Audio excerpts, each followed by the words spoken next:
미국과 이란의 전쟁이 확전 양상을 띠는 가운데 주한미군이 방공 무기 체계인 패트리엇 포대 등의 일부 전력을 중동으로 보내려고 준비하는 정황이 포착됐습니다. 아울러 C5와 C-17 등 대형 미군 수송기도 오산 기지에서 식별되고 있는 걸로 전해졌는데요.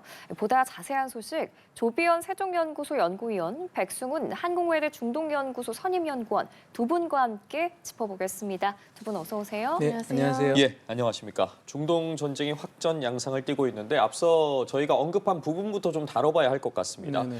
미국 정부가 주한미군이 보유하고 있는 패트리엇 등의 무기 일부를 이제 중동 지역으로 보내는 방안을 검토하는 것으로 알려졌고 실제로 그런 움직임이 포착이 됐습니다. 현재 상황 어떻다고 봐야겠습니까?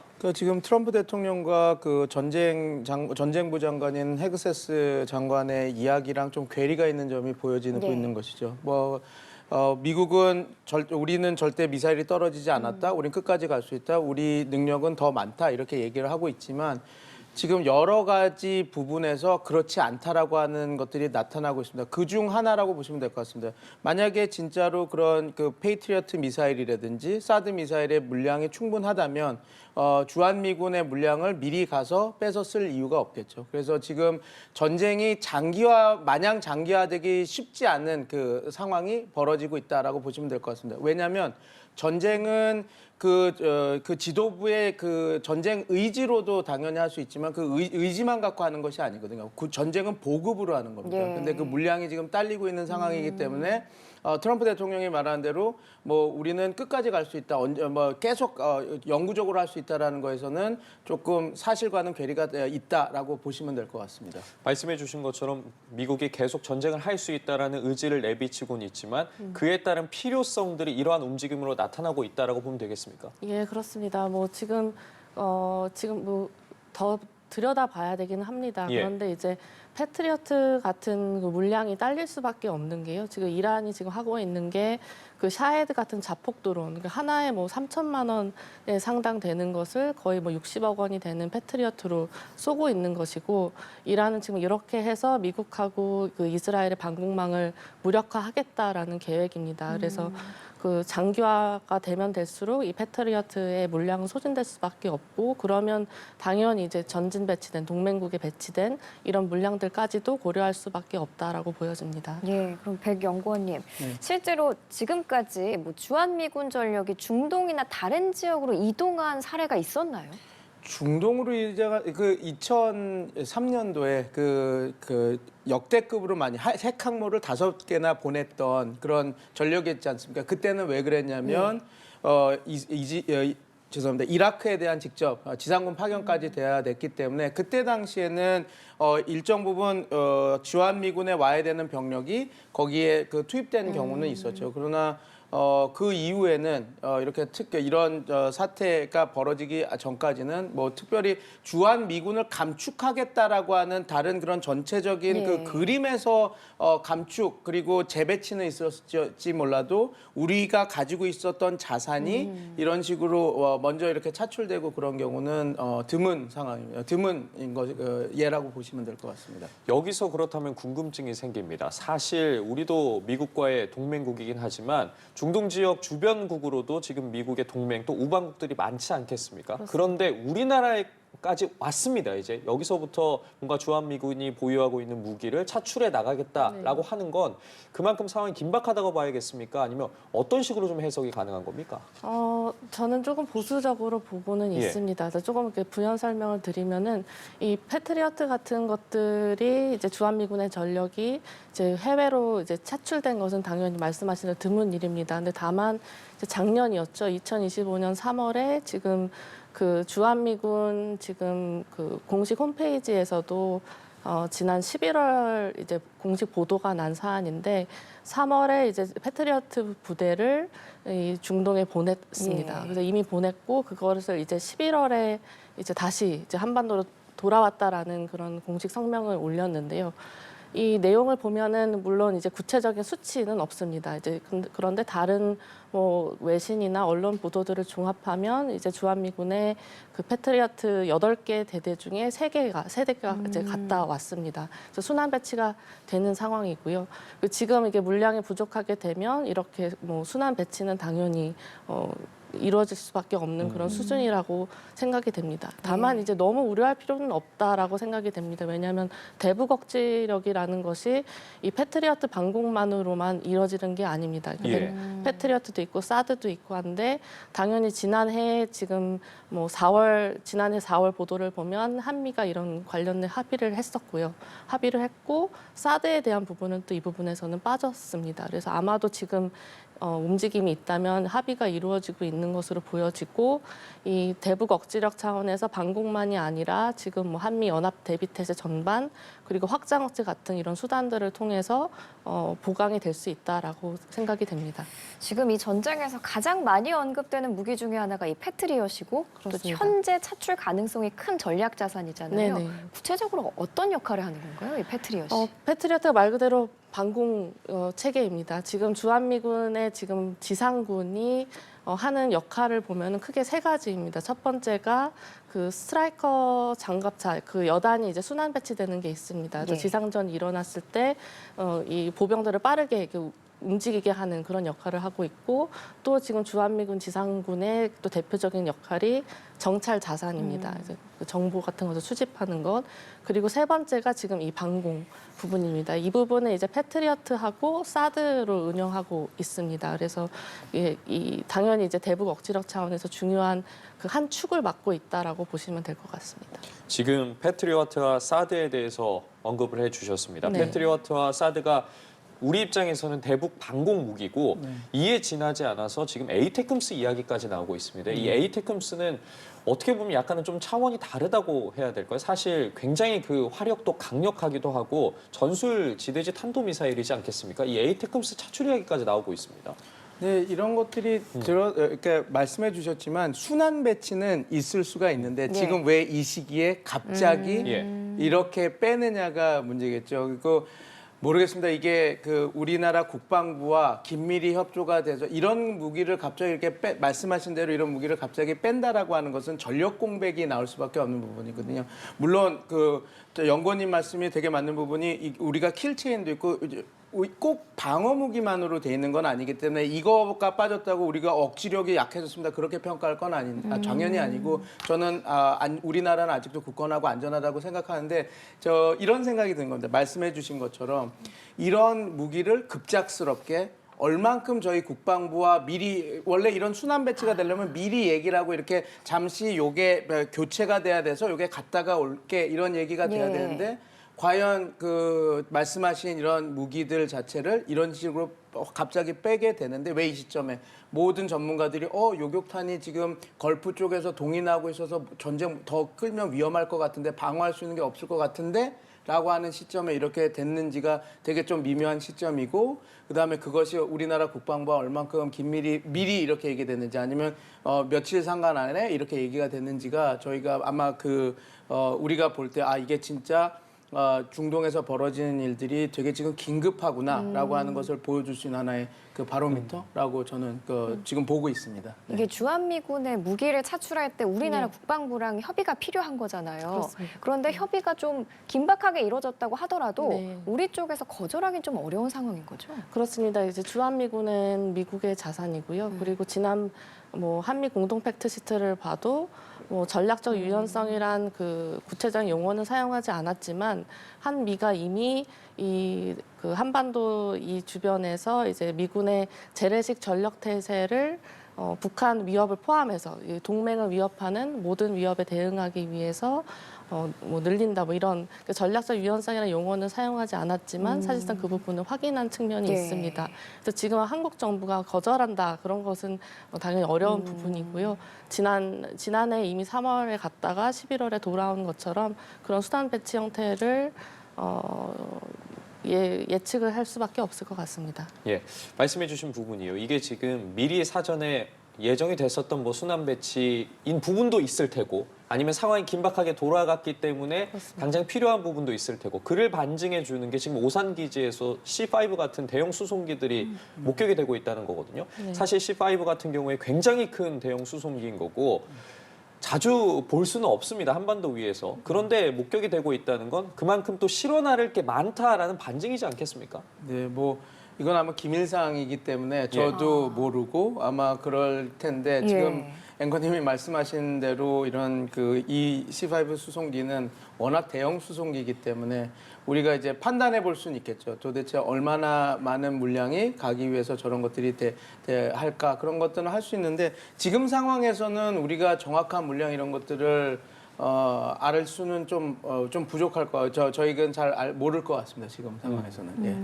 아까도 좀 언급해 주신 부분인데 네. 이렇게 주한미군의 일부 전력이 중동으로 차출이 된다면 네. 대북 억지력이 약화되지 않을까. 그런데 그 부분은 그렇게 걱정하지 않아도 된다고 말씀을 해 주셨거든요. 그래도 사실 네. 우리나라 국민들 입장에서는 조금 불안한 건 사실이에요. 예, 그렇습니다. 아까 잠시 말씀드렸지만 이 패트리어트가 당연히 이제 대북 억지력 차원에서 방공 체계 측면에서는 중요한 부분은 맞습니다. 예. 그런데 이게 이제 패트리어트가 지금 뭐 8개에서 3개 지난번처럼 가는 거냐 그 부분도 아직 잘 확인되진 않았지만 어느 정도 가느냐가 아마 중요할 것 같고요.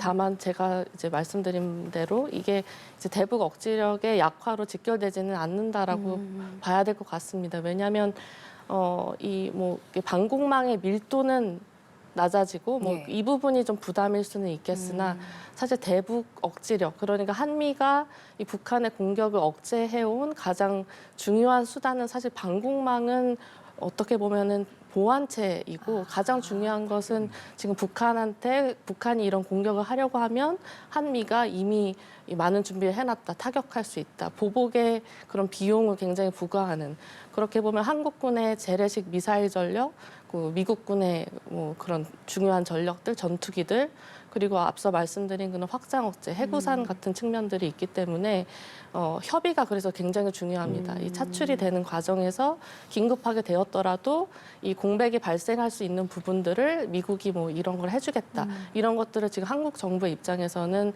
한번 다시 확인하는 것이 가장 중요해 보입니다. 우리 입장에서도 방위와 관련된 부분에 있어서 다시 한번 신경을 쓰는 시점임에는 분명한 것 같은데 네. 백악관에서 이런 말을 했습니다. 세계가 존재조차 모르는 비축량이 있다. 물론 기밀사항일 수도 있고 실제 있을 수 있겠지만 이 존재조차 모르는 비축량 이러한 단어와 발언의 표현에 대해서는 어떻게 좀 해석해 봐야겠습니까? 그 속내를 누가 알 수 있겠습니다만은 근데 미사일이라고 하는 것이 그냥 마냥 화수분처럼 나올 수 있는 건 아닙니다. 그래서 좀 다른 트럼프 대통령과 백악관에서 나온 말과는 좀 다른 징후들이 포착되는데 최근에도 그 의회에 500억 달러라 5천억 달러인가요? 우리나라 돈으로 한 70조 정도 되는 그 예산을 증액을 원했습니다. 그게 뭐냐면 그리고 그걸 만나자마자 방산업체들을 다 만났거든요. 그 미사일을 요격 미사일이나 이렇게 만든. 그러면 뭐겠습니까? 돈을 더 받은 후에 직후에 이제 방산업체 특히 그런 미사일 제조업체들을 만나서 얘기한다는 것은 그만큼 물량이 지금 부족하다라는 거에 하나의 반증일 것 같습니다. 그리고 만약에 말씀해 주신 대로 아무도 모르는 화수분 같은 비축량이 있다 그러면 굳이 증액을 할 필요가 뭐가 있으며 굳이 방산업체를 만들어서 빨리 생산량이나 이런 것들을 문의할 이유가 거의 없겠죠. 그래서 미국은 워낙 우리도 다 아는 것처럼 국방 예산만 1,000조를 쓰는 천조국이고 그 안에서 다양한 비축량이 있긴 있겠지만 저는 이미 우크라이나 러시아 전쟁이 너무 길어서 많이 그 요격탄들이 사용될 수밖에 없는 그 상황 그리고 지금 벌어지고 있는 예산 증액 그리고 방산업체를 만나서 생산 능력에 대한 속도 증강을 요구하고 이런 모든 정황들을 보면 백악관에서 나오는 워딩과 실제는 조금 괴리가 있는 것 아닌가 그렇게 보고 있습니다. 예. 지금 이란의 주변국에 대한 공격이 거세지면서 걸프국들에도 비상이 걸렸습니다. 아까 말씀 주신 것처럼 전쟁은 의지로 하는 게 아니라 보급으로 하는 거다. 역시 무기 공급의 중요성이 지금 강조가 되고 있는데 아랍에미리트가 한국 정부에 천궁2 요격 미사일을 조기에 공급해달라고 요청하기도 했거든요. 네. 천궁2는 어떤 무기인가요? 네, 천궁2가 이제 저희 우리나라가 개발한 이 미사일 탄도 미사일을 요격할 수 있는 그리고 항공기도 요격할 수 있는 그런 방공 체계입니다. 예. 그래서 항공기하고 그 탄도미사일 같은 경우에는 뭐 이렇게 지상에서 한 10에서 20km 정도에 날아오는 것들을 요격할 수 있는 그런 것인데 지금 중동 사태를 통해서 이 한국의 방공 전력에 대해서 그 하나는 우려스러운 소식, 하나는 좋은 소식이었던 것 같습니다. 우려스러웠던 것은 조금 전에 이야기를 나눴던 그 주한미군 패트리어트의 차출 가능성 예. 그거하고 좋은 소식은 이 천공2가 정말 좋은 성적을 냈다라는 겁니다. 지금 국민의힘의 그 유영원 위원회 그 수치에 따르면 예. 지금 아랍에미레이트가 2022년에 이제 천공2를 10개 포대를 이제 계약을 했는데 2개를 지금 실전 배치하고 있는데 여기에서 지금 이란에서 날아오는 것을 한 60발이 날아갔고 예. 그 중에 이제 96%를 요격을 했다라고 합니다. 그래서 지금 사실 이란의 그 전쟁 양상이 사실 드론이랑 그 소형 순항 미사일이 날아가는 이게 복합적으로 예. 날아가는 건데 천공2가 여기에서 정말 그 능력을 발휘한다라고 보여집니다. 예. 어떠한 방식으로든 사실 전쟁으로 인한 인명 피해는 굉장히 안타까운 일이라는 건 모두가 동의하지만 그 과정 속에서 우리의 입장을 놓고 봤을 때 지금 이렇게 방산과 관련된 부분, 수출, 방위와 관련된 부분에서 굉장히 중요한 부분 중에 하나입니다. 그런 면에서 실전 배치가 된다. 실제 이러한 성능을 전장에서 확인할 수 있다. 굉장히 큰 의미가 될 수 있습니다. 이게 급박하게 이뤄졌죠. 요 이야기가 이제 두 가지 포인트 아까 질문하셨던 거가 다 들어가 있는데 그 지금 미국의 그 요격탄 그 사드와 패트리어트 미사일이 지금 물량이 적다라는 소리입니다. 그러니까 어떻게 됐냐면 이 천궁이 원래 실전 배치가 안 돼 있었던 거거든요. 근데 지금 긴급 사태니까 빨리 실전 배치를 했고 그러면 지금 미국의 미사일이 지금 부족한 상태구나라는 걸 알 수 있는데 우리 실전 배치 너무 빨리 해서 이렇게 됐는데 이걸 96%의 요격률을 보여준 겁니다. 그래서 대한민국의 이 천궁 시스템은 정말 이렇게 후다닥 이렇게 돼서 준비를 실전 배치 시간이 짧았음에도 불구하고 96%의 그 실전에서 이런 것들을 수치를 보였다라고 한 거는 전쟁에서는 이런 얘기하기가 좀 그렇긴 하지만 우리나라 국익 입장에서는 아주 멋있는 쇼케이스를 한 거죠. 그리고 이걸 성공했기 때문에 아마 중동 그리고 지금 미사일 그 디펜스 미사일 방어 시스템이 필요한 국가들 입장에서는 정말 너무나 구입하고 싶은 거. 그래서 저희가 그 코스닥이 크게 하락장일 때도 뭐 이런 전쟁 얘기해서 무슨 주식 얘기하긴 그렇지만 그런 방산주들이 최고점을 찍은 것도 지금 말씀하신 그런 측면에서 벌어진 일이다라고 생각하시면 될 것 같습니다. 예, 지금 아랍에미리트 천궁2 조기 공급 요청에 이르면 다음 주에도 공급이 가능하다는 전망이 나오는데 궁금한 게 이렇게 빨리 배치가 될 수 있는 건가요? 네, 이것은 이제 그 업체의 그 재고 지금 현황 그리고 무엇보다 이제 한국 정부 이게 군의 우선순위가 좀 종합적으로 판단돼야 가능할 것 같습니다. 왜냐하면 뭐 천궁2라는 이 방공 요격 체계라는 게 사실 무기 그냥 덩어리 하나가 있는 게 아니고 뭐 레이더, 차량 여러 가지가 이제 복합된 그런 체계이기 때문에 물론 이런 부품들이 얼마나 가지고 있고 또 그 다른 계약들을 이행하기 위해서 미리 만들어 둔 것들이 있다면 이것을 뭐 그 먼저 이쪽에 보내는 방식으로 그런 순서를 좀 바꾸는 부분이 있겠지만 어쨌든 지금 뭐 패트리어트 주한미군의 그런 부분들이 이동이 되고 한다면 지금 뭐 한국군의 뭐 우선순위 어떻게 되느냐 이런 것들을 좀 종합적으로 봐야 되지 않을까 생각이 듭니다. 미국의 현재 무기 비축량을 비롯해서 우리나라의 그런 방산 시스템까지 짚어봤습니다. 이번에는 그렇다면 이란은 어떤 상황인지를 좀 살펴보고 싶은데 미 합참의장에 따르면 이란의 미사일 발사가 첫날 대비 86% 감소했다라고 주장을 했는데 실제 이란의 이러한 미사일 발사 감소, 이란 역시도 무기가 부족하겠죠. 맞습니다. 뭐 미사일 보유 수치에 따라서는 지금 다 다른 이야기를 하고 있어서 다른데 이란 입장은 본인들이 6,000기의 미사일을 아직 갖고 있다라고 얘기를 하고 극초음속 그 미사일은 사용하지 않았다 이렇게 주장하고 있는데 다수의 전문가들, 그 영미권 팅크탱크나 정부기관에서 보기엔 이 전쟁이 시작될 때 한 2,000기 정도 갖고 있었고 지금은 한 1,000기 정도 갖고 있는데 그것도 조금 더 소진돼 있다 이렇게 얘기하고 있어서 1,000기 언더 아래로 이렇게 갖고 있는 걸로 보입니다. 그렇기 때문에 앵커님 말씀하신 대로 지금 급격히 공격이 줄었는데 거기에는 당연히 미사일이라고 하는 건 손으로 던질 수 있는 거가 아니라 발사대가 필요하거든요. 예. 근데 지금 그 미국과 이스라엘의 그 공군력이 아주 성공적으로 효과적으로 그 플랫폼들 발사대를 다 파괴하고 있어서 못 쏘는 것도 있지만 이란 입장에서는 이게 유일한 생명줄입니다. 무슨 말이냐면 이 이란 정부 입장에서는 이 탄도 미사일이 다 소진되면 더 이상 쓸 수 있는 카드 그리고 전쟁 억지력을 다 놓치게 되는 것이죠. 그러니까 오히려 이 무기를 칼은 칼집에 꽂아둔 채 효과적인 때만 공격을 해서 전선을 제일 확대하는 것. 그래서 전선을 제일 확대해서 이 전쟁에 피해를 받는 경제적으로 피해를 받는 국가를 계속 늘려가는 것이 유일한 지금 전술입니다. 그렇게 해서 그 참여하는 그 행위자들, 그 국가들이 미국에게 호소를 하게 만드는 거. 아, 우리 이 전쟁 더 못 버틴다. 우리 요격탄 없어서 우리 방어 못한다. 그러니까 전쟁을 멈춰달라라고 하고 압박을 할 수 있는 그렇게밖에 지금 이란이 살아남을 수 있는 방법이 없기 때문에 이 지금 탄도미사일이라고 하는 것이 그 발사대가 줄어서 그런 것도 있지만 이 소모전 그리고 이 시간을 끌어가면서 소모전을 해야 되기 때문에 미사일을 좀 조절해서 쏘고 있다라고 그런 측면도 있다 해서 그 두 가지가 복합적으로 돼서 지금 그 이란 측에서 발사하는 미사일량이 극도로 줄은 것으로 보시면 될 것 같습니다. 지금 이란의 미사일이 고갈되고 있는 가운데 이번 전쟁으로 이란의 자랑거리가 오히려 약점이 됐다라는 분석도 나오고 있거든요. 지하 미사일 기지를 수십 년에 걸쳐서 구축을 했는데 오히려 이게 고정 표적이 되면서 치명적인 약점이 된 모습이에요, 백 교수님.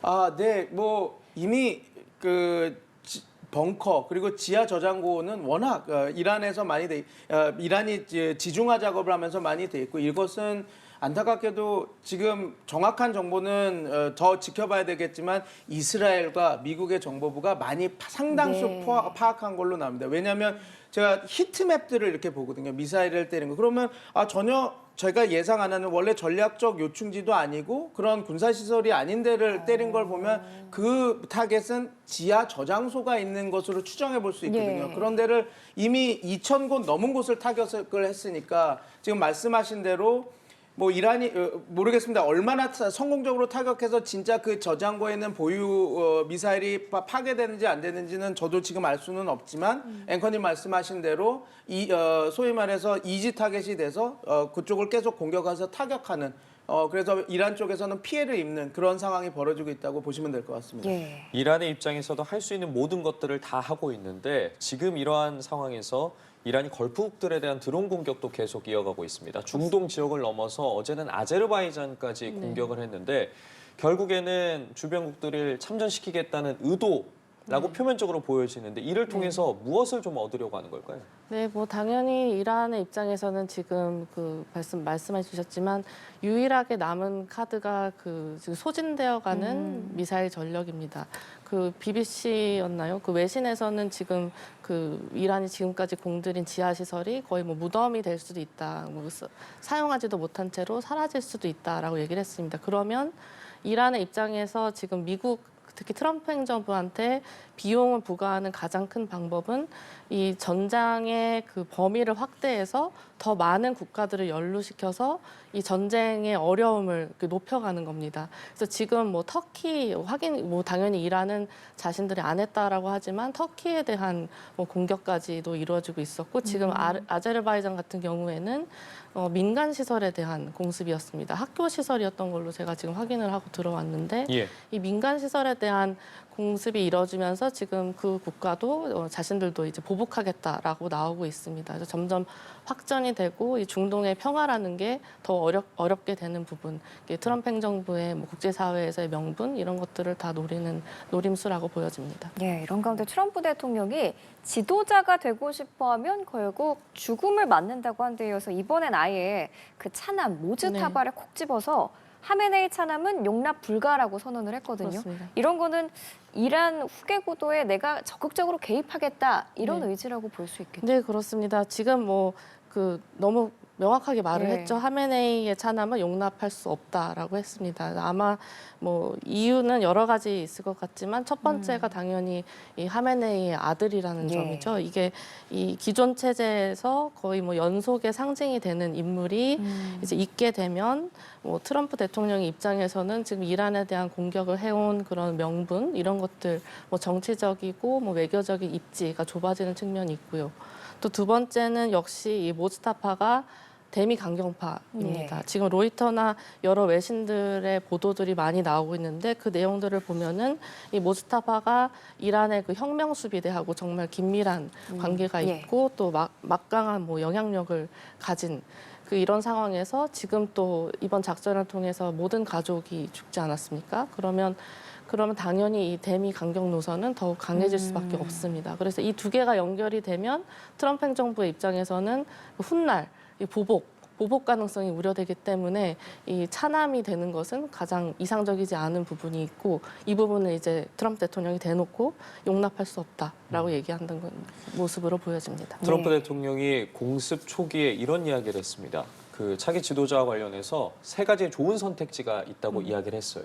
근데 지금 좀 초점을 맞춰봐야 할 단어 중에 하나가 이 선택지라는 단어인 것 같습니다. 과연 트럼프 대통령이 그와 관련해서 선택을 할 수 있는 입장인지 상황인지도 궁금하고 지도자 관련해서 어떻게 흘러갈지 예상 좀 해보겠습니다. 근데 그 선택지라는 얘기를 하고 나서 또 이상한 말을 너무 많이 예. 했습니다. 왜냐면 공식적으로 아예 좋은 리더가 있었다. 내가 얘기할. 근데 다 죽었다. 예. 그런 얘기도 그러니까 저희 선택지가 있는 건지 어떤 건지 이런 거는 저희가 좀 더 파악을 해봐야 되는데 저는 이렇게 생각합니다. 정권 교체가 없는 그러니까 지상군 파견을 하지 않아서 정권 교체가 없으면 이 신정 민주 체제가 유지가 된다면 그게 모스타파든 아니면 그냥 개혁 보수 성직자든 된다 해서 별로 변하는 것이 없습니다. 지금 이 상황에서. 그리고 만약에 이 상황에서 이 체제가 유지된 상태에서 가면 이런 식으로 될 겁니다. 어찌됐건 제일 그냥 누가 지도자에 따라서 되는 것이 아니라 처음에는 전쟁을 그러니까 위장수를 하겠죠. 위장을 해서 시간을 벌고 나름 다시 재정비를 하는 시간을 갖겠죠. 그게 보수파든 개혁파든 똑같습니다. 그리고 나중에 이 정권이 유지된다면 이 체제가 유지된다면 결과는 하나입니다. 아, 우리가 결국은 핵무기가 없어서 이런 수모를 당했구나라고 하면 오히려 핵 개발 의지는 더 커질 수밖에 없거든요. 그래서 저는 지금 이 상황에서 정권 교체가 일어나지 않는 상황에서 트럼프 대통령이 말하는 여러 가지 선택지가 있다라고 하는 그 의미를 저는 잘 받아들이지 못하겠습니다. 그래서 제가 잘 몰라서 그럴 수도 있겠지만요. 그런데 지금 트럼프 대통령이 조금 위험한 카드를 또 하나 꺼낸 게 예. 뒤에 질문에 나올 수도 있겠지만 그 민족 분열 카드를 꺼낸 겁니다. 보면 이야기를 하는 게 목표는 제가 볼 때는 목표는 딱 세 가지였던 것 같습니다. 핵 능력 저하, 그다음에 탄도미사일 및 비대칭 전력들의 와해, 그다음에 호르무즈해협의 위협을 할 수 있는 해굴 절멸. 이거는 확실한 목표였던 것 같은데 그 다음에 플랜은 거의 없었던 걸로 보입니다. 그러니까 지상군 파견을 안 하겠다. 그럼 어떻게 더 이걸 이끌어갈 거냐? 이란 국민들이여 일어나라. 너네가 지금 마지막 기회를 가졌다. 그런 식으로 얘기하다가 그 국민들의 봉기가 일어나지 않으니까 지상군을 쓸 수가 없으니까 지금 꺼낸 카드가 쿠르드 민족 카드입니다. 소수 민족. 그러면 이란 내부에서 쿠르드족, 발루치, 아제리 이런 다양한 소수 민족들이 있는데 이 민족들이 들고 일어나서 정권 전복에 나와달라는 지금 얘기를 하는 건데 근데 이거는 가장 큰 문제점이 뭐냐면 지금 제가 그게 성공할지 안 할지는 제가 잘 모르겠으나 예. 이게 만약에 성공적으로 돼도 문제입니다. 성공적으로 돼서 이란 정권이 무너지게 된다면 여기는 어떻게 되냐면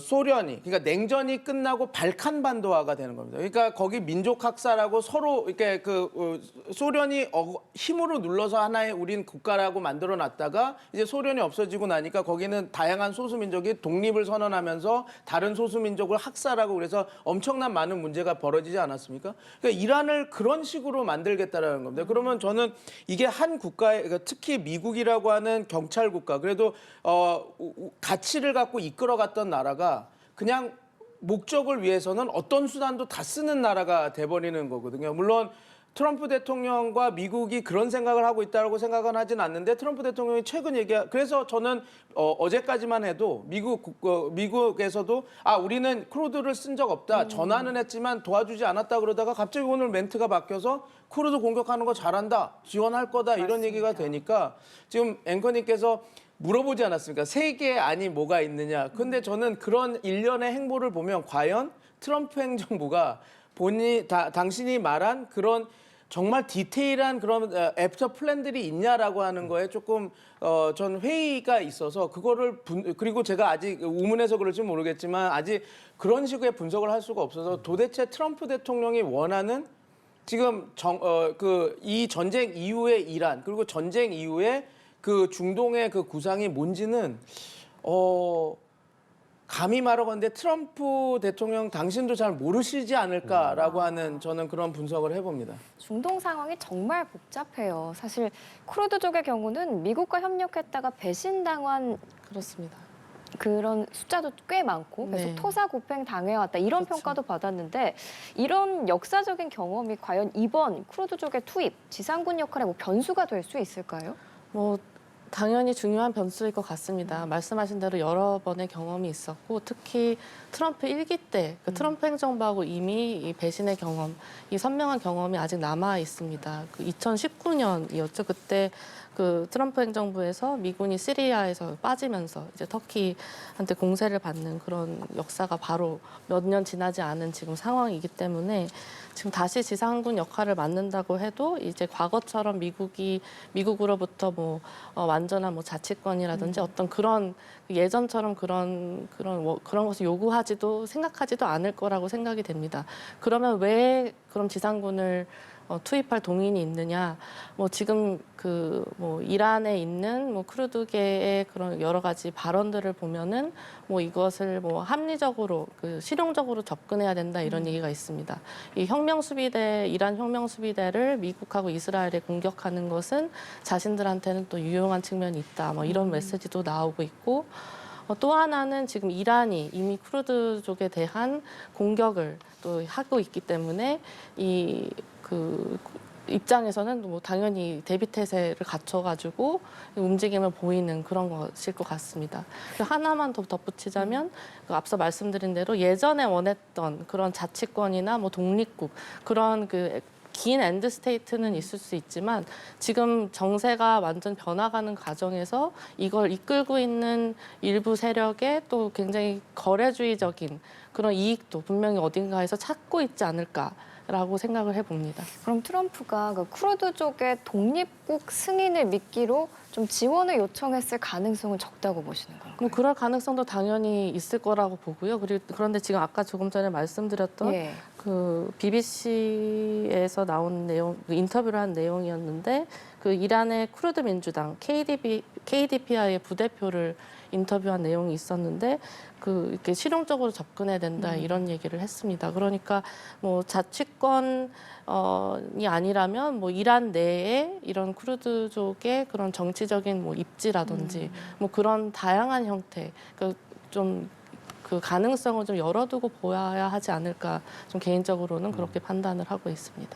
그러면 나아가서 쿠르드족이 움직이는 명분 이유에 대해서도 더 궁금해지긴 하는데 네. 어쨌든 인구가 굉장히 많지만 여러 지역에 지금 분산이 되어 있는 상황 속에서 지상전을 위해서 전투용 차량을 구매했다라는 소식도 들려오고 또 한편에서는 쿠르드계인 이라크 영부인은 우리는 고용되는 총잡이가 아니다라는 입장을 밝히기도 했습니다. 다 생각이 다를 것 같은데 쿠르드 입장에서 얻고자 하는 것, 얻을 수 있는 것, 그리고 이번 전쟁이 끝난 후에 어떻게 흘러갈지에 대해서도 궁금합니다. 쿠르드인이 얻고자 하는 것은 국가입니다. 그러니까 우리가 이스라엘 민족을 보면서 민족은 있을 때 국가는 없는 민족하면 이스라엘을 하는데 이스라엘은 국가가 있습니다. 네. 1948년 이전까지가 그런 거죠. 근데 쿠르드족이 그 워딩에 정확히 부합합니다. 민족은 있을 때 언어도 있고 역사도 있고 모든 문화가 있을 때 국가가 없는 민족이 쿠르드거든요. 지금까지 한 번도 없었죠? 없었습니다. 3,500만에서 4천만 명의 민족인데 예. 튀르키예, 시리아, 이라크, 이란 이렇게 펼쳐져 있습니다. 그래서 이게 트럼프 대통령이 이란 내에서 자치권을 줬다라고 하지만 뭐가 문제냐면 지금 이라크 내에서도 쿠르드는 자꾸 독립을 원하거든요. 그럼 여기도 이란에서도 독립 세력 이렇게 나온다. 근데 이게 뭐가 큰 문제냐면 튀르키예가 가장 싫어하는 겁니다. 왜냐하면 이 쿠르드 독립운동이 나면 항상 튀르키예는 이거는 우리의 레드라인이다 하고 항상 쳤거든요. 예. 그 시리아에서도 YPG나 이런 세력들이 심지어 그 IS와 싸워줌에도 불구하고 이게 결집을 한다 그러면 그 IS와 싸워주고 있는 상황에서도 터키가 가서 이거를 와해시켰거든요. 왜냐하면 조직화가 되면 그게 우리도 독립할 거야. 그래서 시리아와 터키가 연결되면서 그 독립국가가 만들어지거나 자치구역이 만들어지면 위험하니까요. 그래서 지금 이게 문제입니다. 지금 원래 지금 이란 내 쿠르드를 이용해서 분란전을 막 했었던 거는 이스라엘의 모사드였거든요. 미국은 발을 빼고 있다가 지금 이제 미국이 트럼프 대통령이 저렇게 말하면서 내가 도와주는 것처럼 이렇게 개입이 됐는데 물론 이제 아마 트럼프 대통령은 내가 이렇게 해냈어라고 하는 걸 얘기하고 싶어서 이야기를 했던 것 같은데 뭐가 문제냐면 이게 이렇습니다. 지금 이스라엘이 지금 이란을 주적이라고 하고 공격을 하고 있는데 이스라엘이 워딩이 조금씩 바뀌는 게 이란 이유는 튀르키예가 될 거다라고 얘기를 하고 있거든요. 예. 그러면 이스라엘이 쿠르드를 이용해서 이렇게 하는 것을 튀르키예도 다 보고 있습니다. 그러면 지금 속속 나오는 얘기가 튀르키예도 가만히 있지 않을 거다. 그래서 자기네들의 지금 말씀하신 다른 쿠르드를 이용해서 독립을 원하지 않은 쿠르드에서 여러 가지 또 다른 분란전 이걸 할 수 있다. 대응해서 이런 얘기가 나오거든요. 그래서 이게 어떻게 보면 또 튀르키예는 나토로서 미국 동맹인데 지금 이게 이런 식으로 분쟁 카드, 그러니까 이란을 죽이기 위해서 민족 갈등 카드를 해서 이렇게 쓴다라는 거는 단기적으로는 이란한테 치명적인 공격을 할 수 있어서 미국 입장에서는 트럼프 대통령 같은 빠른 단기 이익을 원하는 사람 입장에서는 신의 한 수일 것처럼 보이지만 지금 이 말씀하시는 서로 얽히고 설켜 있는 것을 잘못 건드리는 판도라 상자를 여는 거가 되기 때문에 오히려 중동을 이거는 우리가 항상 전면전 그다음에 확전을 되게 걱정을 했는데 또 다른 차원의 분쟁 지역을 만들 수 있는 단초가 될 수 있다. 근데 제가 단 유일하게 좀 희망을 갖는 것은 지금 2,000명, 3,000명 갖고는 아직까지는 이란을 뭐 전복시키거나 그럴 수 있는 능력이 안 돼서 뭐 아직까지 더 지켜봐야 되긴 하지만 이것이 갖고 있는 함의는 생각보다 되게 크고 이게 미국의 리더십에 또 한 번 의구심을 갖는 우리가 믿었던 미국이 자기의 목적 달성을 하기 위해서는 저런 카드도 쓸 수 있구나라고 하는 거가 그러면 이제 전 상상도 하기 싫은데 이건 진짜 각자 도생의 페이즈가 열리나 냉전 2차 세계대전 끝나고 냉전까지는 그래도 미국이 리더십을 갖고 기치를 갖고 가면 우리가 따라가서 이렇게 뭔가 할 수 있는 그 국제 질서라는 게 만들어졌는데 그러면 지금 이후의 국제 질서는 어떻게 되는 것인가라고 하는 그런 심각한 고민거리를 던져주는 하나의 그 사건이라고 보시면 될 것 같습니다. 그러면 이 쿠르드족의 참전은 좀 튀르키예를 건드려서 튀르키예가 이란 편으로 참전할 가능성, 이것도 좀 높이는 거라고 볼 수 있는 건가요? 이 전쟁의 여파가 어디까지 갈지는 정말 아무도 모르는 것 같습니다. 그런데 저는 조금 좀 보수적인 평가를 하고 있습니다. 다 정말 개인적인 판단입니다만 지금 이 전쟁이 언제 끝나느냐가 가장 중요합니다. 그런데 앞서 많이 말씀을 나눴지만 사실 이란이 지금 가진 마지막 카드는 자기들이 가진 아직 쓰고 있지 않았다라는 재래식 전력들입니다. 그런데 지금 얼마 전에 댄 케인 합참의장이 언론 브리핑을 한 내용을 보면은 전시 1일차에 비해 4일차가 됐을 때 이 이란의 탄도미사일이 한 86% 정도 감소가 됐다라고 했습니다. 그런데 지금 저는 이제 이스라엘 정부를 좀 굉장히 주목하고 있는데 이 하메네이가 암살됐을 때 이스라엘이 정말 이란을 거의 손바닥 보듯이 정말 다양한 정보를 가지고 있었는데 이스라엘이 지금 판단했던 게 전시 초기에 이란이 가진 미사일이 한 2,500개 이렇게 얘기를 했습니다. 근데 지금 뭐 571발 썼고 그럼 나머지 뭐 한 1,900 이 정도 그 정도이고 하면 지금 댄 케인 합참의장이 그때 언론 브리핑 때 또 얘기했던 전쟁 목표가 3가지가 있습니다. 첫 번째가 이 이란의 탄도미사일 능력을 다 제거하고 해상 능력 2번째 제거하고 그리고 3번째가 아예 이런 군사적인 재건을 불능화하겠다. 이 3개입니다. 그런데 지금 미국의 주장에 따르면 이미 이 앞에 부분을 많이 하고 있고 이게 남부 해안에 그 제공권을 파악해서 여기에서 멈추는 것이 아니라 아예 내륙까지 더 들어가서 지금 사실 미국이 하고 있는 게 미사일 기지 위에 지금 제공권을 확보한 부분에 있어서는 그 조금만 움직임이 있으면 그 미사일 기지를 바로 타격을 하는 겁니다. 이게 이제 다 소진돼서 없어진다라고 하면 말씀하신 그런 최악의 상황까지 안 갈 수도 있지 않는가. 일단은 지금 미국이 지금 목표로 하고 있는 군사작전의 범위 여기에서 저는 좀 주목을 하고 있습니다. 그렇다면 단기적으로 봤을 때 이 전쟁의 변곡점이 무엇이 될지도 궁금한데 결국에는 이란의 최고 지도자인지 아니면 주변국들의 반응인지 미국 내에서의 반응에 따른 트럼프 대통령의 의중인지 어떻게 좀 꼽아볼 수 있을까요? 되게 가슴 아픈 일인데 이게 트럼프 대통령이 이거는 되게 잘하는 것 같습니다. 트럼프 대통령의 의지가 제일 큰 변수일 것 같습니다. 예, 그러니까 그래서 되게 특이한 상황인 게 제가 좀 희망을 보면서 보고 있는 게 지금 최근 미국에서 나오는 빌드업과 그 수사가 계속 10점 만점에 15점 그리고 이거 성공했다 이런 얘기를 계속 이야기하고 있는데 아마 우리가 작년 전쟁을 복귀해 보면 6월에 벌어졌던 12일 전쟁에서도 10일 만에 갑자기 끝냈거든요. 트럼프 대통령이 우리는 성공했고 성공적으로 했고 이란의 핵은 불능화가 됐다라고 선언하면서 우리는 승리했다 나가고 오히려 이스라엘도 되게 당황해서 더 공격을 몇 번 하니까 그때 트럼프 대통령이 네타냐후 실망했으니까 아닙니다. 그만하겠습니다 하고 다 끝났거든요.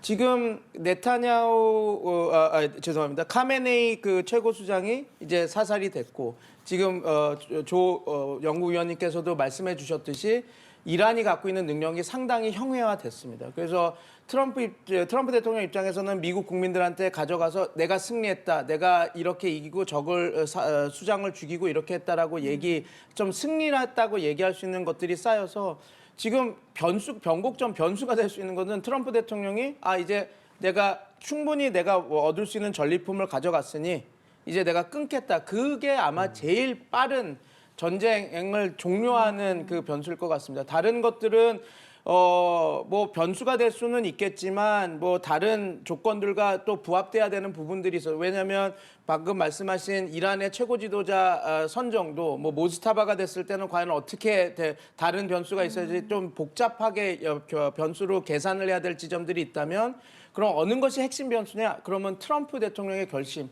그래서 참 트럼프 대통령을 제가 엄청난 전략가라고 생각하지는 않지만 이렇게 우당탕탕하고 하지만 결국은 자기가 스포트라이트를 받으면서 결정권을 갖는 그런 것들을 보면 그런 능력은 참 탁월한 리더가 아닌가 그런 생각은 이번 사건에서도 또 느끼게 되었습니다. 예. 그리고 마지막으로 짧게 이 질문도 좀 여쭙겠습니다. 트럼프 대통령이 백악관 행사에서 전 세계 이란 외교관들을 향해서 망명을 신청하라고 그렇습니다. 촉구했거든요. 네네. 이거는 어떤 전략이에요? 네. 지금까지는 이제 이란 국민들한테 지금의 이제 마지막 기회다. 지금 그 이란이 바뀔 때다 이렇게 얘기를 했는데 지금 사실 외교관에 대한 이런 망명에 대한 이야기는 이번이 처음인 것으로 제가 파악을 하고 있습니다.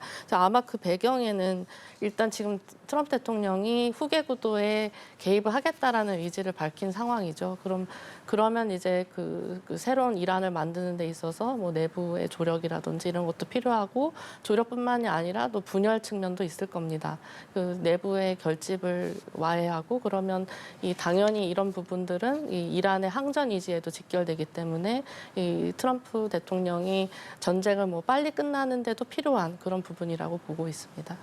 예, 알겠습니다. 오늘 조비연 세종연구소 연구위원, 백승훈 한국외대 중동연구소 선임연구원과 함께 중동 상황 짚어봤습니다. 두 분 고맙습니다. 감사합니다. 감사합니다.